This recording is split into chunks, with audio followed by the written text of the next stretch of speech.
అంతే. మీరెందుకు పర్టిక్యులర్‌గా బీజేపీనే చూజ్ చేసుకోవాలనిపించింది? ఎందుకు అంటే మా తాతగారు మొదటి ఓటు వేసింది టీడీపీ పెట్టినప్పుడట. ఓకే. అది మా అమ్మ నాకు చెప్పింది. ఓకే. సో, ఆ పార్టీ ఎందుకు పెట్టారు ఎన్టీఆర్ గారు? కాంగ్రెస్ మీద పోరాటం చేయడానికే పెట్టారు. అసలు ఓకే. టీడీపీ స్థాపించబడింది యాంటీ కాంగ్రెస్. ఓకే. సో, మా తాతగారు he was a anti Congress person. హ్మ్. అందుకని ఆయన అప్పటి వరకు ఆయన ఓటు హక్కునే ఆయన వినియోగించుకోలేదు టీడీపీ పెట్టే వరకు. ఓకే. సో, అలాంటి సందర్భంలో ఆయన ఓటేసినప్పుడు ఆ ఫ్యామిలీలో పుట్టి పెరిగాను. నాకు తెలిసినప్పుడు రీజనల్ పార్టీ అంటే నేను పెరుగుతూ వచ్చినప్పుడు నేను చిన్నప్పుడంతా మా ఇంట్లో చూసింది ఆ యెల్లో కలర్ జెండాలు చూస్తూనే పెరిగాను. ఎందుకంటే ఓకే. అప్పుడు మన తెలుగు రాష్ట్రాల్లో బీజేపీ లేదు. జనసంఘ్ స్థాపించబడింది గానీ 1980లో. కానీ నేషనల్ పార్టీ ఏదైనా ఉంది అంటే అది జనసంఘ్ అప్పట్లో. తర్వాత అది ఓకే. బీజేపీగా మారింది. సో, ఆ తర్వాత రీజనల్ పార్టీ నేనేమన్నా చూసానంటే టీడీపీ. సో, ఆ 2 అలా చూస్తూ మా ఇంట్లో పెంచారు కాబట్టి నాకు ఆ భావజాలం ఎప్పుడు నేషనల్ వైడ్ ఉండాలి. సో, రీజనల్ పార్టీ అంటే ఒక స్టేట్‌కి మాత్రమే కమిట్ అయ్యి ఉంటాము. నేషనల్ పార్టీ సెలెక్ట్ చేసుకుంటే సో, నేను నేషనల్‌గా ఉండొచ్చు. నేనెప్పుడు నేను ఆంధ్ర అమ్మాయిని నేను తెలుగు అమ్మాయినని ప్రౌడ్‌గా చెప్తాను కానీ, బట్ నేను కన్ఫైన్ చేసుకోను. నేను ఆంధ్రానా, తెలంగాణనా, నేను పుట్టింది కర్ణాటక. సో, మరి నేను కొన్ని ఇయర్స్ పెరిగింది మహారాష్ట్ర. నేనట్లా ఏ స్టేట్‌కి నన్ను నేను కన్ఫైన్ చేసుకోను. బట్ యెస్, నేను తెలుగు అమ్మాయిగా చాలా గర్వపడతా. తెలుగు తెలుగు భాష అమ్మాయిగా పుట్టినందుకు. బట్ నేను ఇండియన్ అని చెప్పుకోవడానికి ఇష్టపడతాను కాబట్టి, సో, నేషనల్ లెవెల్‌లో ఎప్పటికైనా ఉండాలి అన్నది డ్రీమ్ బిగ్. డ్రీమ్ బిగ్ అని నేనే చెప్పి స్మాల్ ప్లేస్‌లో ఆగిపోకూడదని చెప్పి నేషనల్ పార్టీ సెలెక్ట్ చేసుకున్నాను. ఇప్పుడు చాలామంది ఏమనుకుంటున్నారంటే, పవన్ కళ్యాణ్ గారు హ్మ్. బీజేపీకి తెలంగాణలో సపోర్ట్ చేశారు కాబట్టి, హ్మ్. పవన్ కళ్యాణ్ గారికి మీరు డై హార్ట్ ఫ్యాన్ మాకు తెలుసు ఎప్పటినుంచో. హ్మ్. సో, ఆ రీజన్ వల్లనే బీజేపీలో చేరిందా అనే టాక్ వినిపిస్తోంది. అది ఎంతవరకు నిజమంటారు? ఓకే. నేను రివర్స్ క్వెషన్ అడుగుతాను. ఓకే. బీజేపీ తెలంగాణకి పవన్ కళ్యాణ్ ఎప్పుడు సపోర్ట్ చేశాడు? ఏ ఇయర్? ఏ ఇయర్ అని చెప్పలేము. ఈ మధ్యలోనే చేశారు. మరి నేను బీజేపీలో జాయిన్ అయిందెప్పుడు? 6 years back. కదా! సో, అంటే ఈ మధ్యలో మీరు యాక్టివ్ అవుతున్నారు గదా! సో, అంతకుముందు ఏమైనా చేంజెస్ ఏమన్నా ఉన్నాయా? లేకుంటే ఎట్లా ఇట్లనే ఉంటాయి? సైలెంటా? నేను 2018లో జాయిన్ అయ్యాను. అసలప్పుడు జనసేన, బీజేపీ అసలు కలిసే లేదు. అసలు అలయన్స్‌లో కూడా లేదు. ఓకే. 2020లో ఆంధ్రప్రదేశ్‌లో అలయన్స్ అయింది. ఆంధ్రప్రదేశ్ కాదు, బీజేపీతో అలయన్స్ అయింది. అది BJP is a national party. ఒక స్టేట్ కన్ఫైన్ కాదది. బీజేపీతో అలయన్స్ జరిగింది. అదెప్పుడు 2020. అండ్ పవన్ కళ్యాణ్ ఎప్పటికైనా అలయన్స్ అవుతాడన్న సంగతి నాకు తెలుసు. ఓకే. అదొక ట్రస్ట్. ఎందుకంటే ఒకే భావజాలంతో ఎళ్తున్న పార్టీలు. సో, ప్రజల గురించి ఆలోచిస్తారు కాబట్టి 100% ఎప్పుడో ఒకసారి అలైన్ అయ్యే తీరుతారు. సో, అలా నాకు నమ్మకం ఉండింది. నేను నేషనల్ పార్టీలో జాయిన్ అయ్యాను. నేను ఆ తర్వాత 2019లో నేను ఎమ్మెల్యేగా కూడా కంటెస్ట్ చేశాను. ఇప్పుడేంటి పవన్ కళ్యాణ్ వచ్చి ఓహ్! సపోర్ట్ చేస్తాడని కంటెస్ట్ చేస్తామా ఏంటి? లేకపోతే పవన్ కళ్యాణ్ వచ్చి సపోర్ట్ చేస్తారని పార్టీ టికెట్ ఇస్తదా? సంబంధం లేదు. నేను పర్సనల్‌గా 2021లో హర్ట్ అయ్యాను కాబట్టి, నేను మళ్ళీ గ్యాప్ తీసుకున్నాను. మళ్ళీ ఓకే. నాకు యాక్టివ్ అవ్వాలనిపించింది కాబట్టి నేను యాక్టివ్ అయ్యా. యాక్చువల్లీ నేను యాక్టివ్ అయ్యాక అలయన్స్ అయ్యారు పవన్ కళ్యాణ్. ఓకే. సో, కాబట్టి పవన్ కళ్యాణ్ గారికి మాధవీలత యాక్టివ్ అవ్వడానికి అసలు సంబంధమే లేదు.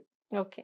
అంటే ఏ ఇష్యూలో మీరు హర్ట్ అవ్వాల్సొచ్చింది? అంటే ఆ హర్ట్ అయినప్పుడు ఏ హ్మ్. ఇష్యూ అయితుందో సో, వేరే పార్టీస్‌కెళ్తే బావుంటుందేమో ఇట్లా హర్ట్ చేస్తున్నారు అని ఏమన్నా నో. అనిపించిందా? It is highly impossible. Because okay. నాది ఎలా ఉంటుందంటే, నువ్వు ఎంత డబ్బులిస్తావు, నువ్వు ఎంత ఆస్తి ఇస్తావు, ఇది నాకు మ్యాటర్ కాదు. నేను నచ్చిన పనే నేను చేస్తా. అది నేను. నాకు 2020లో వేరే పార్టీ వాళ్ళు ఆఫర్ చేశారు. నేను ఒకటే చెప్పా, thank you so much for the recognition. మీరు గుర్తించారు. గుర్తించినందుకు సంతోషం. బట్ నేను నేను హ్యాపీగా ఉన్నా నా పార్టీతో. నా పార్టీ నాకు పదవులిస్తుందా? ఇవ్వదా? It doesn't matter. కానీ నేను ఒకసారి ఇష్టపడి ఒక కండువా యేసుకున్నానంటే, నేను ఆ కండువాకి నేను కమిటెడ్‌గా ఉండాలి. సో, పదవి ఇవ్వలేదని అర్జెంట్‌గా వేరే పార్టీలోకి ఆఫ్‌కోర్స్ చాలా చాలా మంది మంది అయిన పదవి వాళ్ళున్నారు. ఇవ్వలేదని ఎళ్తారు. నాకు పార్టీలో సీనియర్స్ ఢిల్లీలో కూడా నాకు చెప్పింది గూడా ఏంటి అంటే, మంచి ఉద్దేశ్యంతో జెప్తారు. బీజేపీలో నేను నేర్చుకున్నది అదే. నీకు మన పార్టీలో గనక అధికారం కల్పించకపోతే, పక్క పార్టీ వాళ్ళు పిలిస్తే, అది నీ సిద్ధాంతాలకు దగ్గరగా ఉంటే, నువ్వు వెళ్లి అక్కడ పదవి తీసుకో. ఎందుకంటే, నువ్వు పదవిలో ఉంటేనే ప్రజలకు నువ్వేమన్నా చేయగలవు.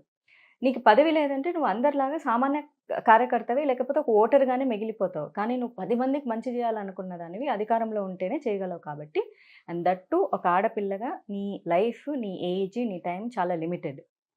నువ్వు ఒప్పుకున్నా, ఒప్పుకోకపోయినా సొసైటీలో ఇది ఫ్యాక్ట్. అవును. మగాళ్ళకున్నంత లైఫ్ స్పాన్ ఆడపిల్లలకి ఉండదు కాబట్టి, సో నీకు వచ్చిన ఆపర్చునిటీని నువ్వు యూటిలైజ్ చేసుకో, బట్ ఐడియాలజీ మాత్రం వదలకు. దేశం, ధర్మం ఈ 2 సిద్ధాంతాలు వదలకు, నువ్వు ఏమైనా చేసుకో అని చెప్పారు. బట్ స్టిల్ చెప్పినప్పటికీ కూడా నా పార్టీ నాకు అధికారం ఇవ్వకపోయినా సరే, బట్ నేను వచ్చిన 10 నెలల్లో పిలిచి నాకు ఎమ్మెల్యే సీట్ ఇచ్చారు. ఓకే. నేనేం అడగలేదు, నేనేం రిక్వెస్ట్ చేసుకోలేదు, నేనేం ఏడవలేదు. పని చేయటానికి నీకు ఇంట్రెస్ట్ ఉందా అన్నారు. ఇంట్రెస్ట్ ఉందని చెప్పి ఇచ్చారు. నేను పని చేశాను. ఏ నియోజకవర్గానికి ఎమ్మెల్యే? గుంటూరు 2 నియోజకవర్గానికి నేను గుంటూరు. చేశాను. ఓకే. సో నాకు ఆ కృతజ్ఞతా భావం నాకు ఎప్పుడు ఉంటుంది కాబట్టి, నేను ఇష్టపడి కండువ వేసుకున్నాను కాబట్టి, నేను ఇదే పార్టీలో నేను కంటిన్యూ అవుతూనే ఉన్నాను. పదవి ఈ రోజు కాకపోతే రేపు వస్తుంది, రాకపోయినా కూడా ఐఎమ్ హ్యాపీ బీయింగ్ ఏ కార్యకర్త, బీజేపీ కార్యకర్త. ఓకే. ఓకే. అండ్ ఇప్పుడు విజయశాంతి గారు, ఆమె ఫేమస్ హీరోయిన్, ఆల్సో ఒక పొలిటికల్ పర్సన్ కూడా. ఆమెను గుర్తించిన బీజేపీ పార్టీ, ఇప్పుడు బీజేపీ పార్టీలో మీరు యాక్టివ్ అవుతున్నారు, మిమ్మల్ని గుర్తిస్తుందని మీరు ఈ పార్టీలో చేరారా? ఇక్కడ యాక్చువల్లీ దీనికి కరెక్ట్ ఆన్సర్ ఎలా చెప్పాలి అంటే, గుర్తింపు అన్నది ఒకటి మనకు మనం క్రియేట్ చేసుకోవాలి.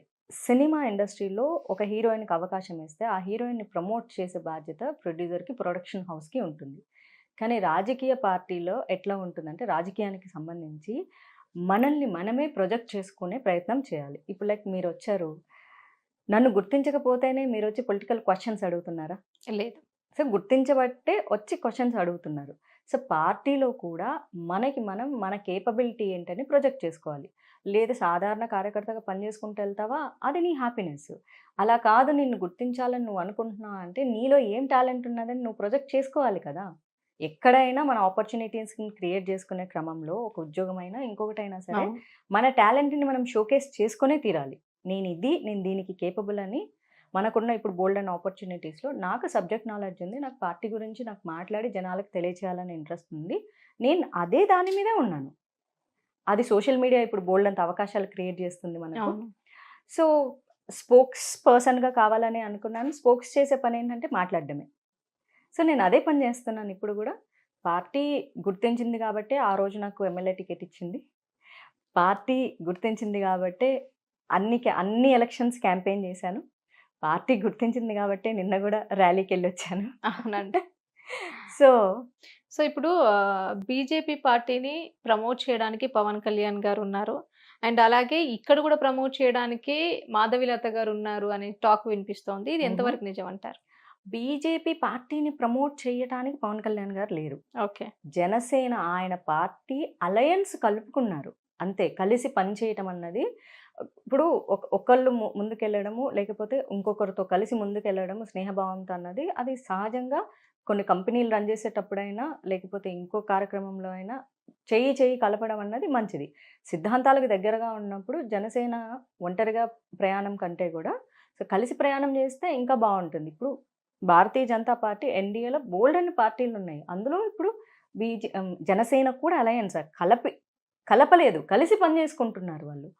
సో ఎనర్జీ బూస్ట్ అవుతుంది. అట్లనే 7 మంది జనసేన అభ్యర్థులు కూడా పోటీ చేస్తున్నారు కదా తెలంగాణ నుంచి. సో అప్పుడు ఖచ్చితంగా మరి జనసేన అభ్యర్థులు పోటీ చేస్తున్నప్పుడు మరి జనసేనానే ఖచ్చితంగా ప్రమోషన్ అంటారు దాన్ని, పార్టీని ముందుకు నడిపించడం అంటారు కదా. ఓకే. ఇప్పుడు ప్రమోషన్ ఆయన సెలబ్రిటీగా చేయట్లేదు, అధినేతగా చేస్తున్నాడు.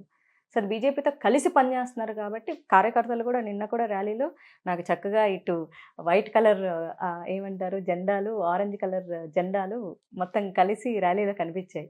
ఓకే. దాంతోపాటు మందకృష్ణ మాదిగ వారి జెండాలు కూడా మొత్తం ఈ ముగ్గురు కలిసి నాకు ర్యాలీలో కనిపిస్తే నాకు చాలా హ్యాపీగా అనిపించింది. హిట్ టీవీ యాప్ ని డౌన్లోడ్ చేసుకోండి. ఇందులో short news, live news, entertainment movies అన్ని అవైలబుల్ గా ఉన్నాయి. Please download Hit TV app. Hit TV app hit TV యాప్ని ఫ్రీగా డౌన్లోడ్ చేసుకోండి.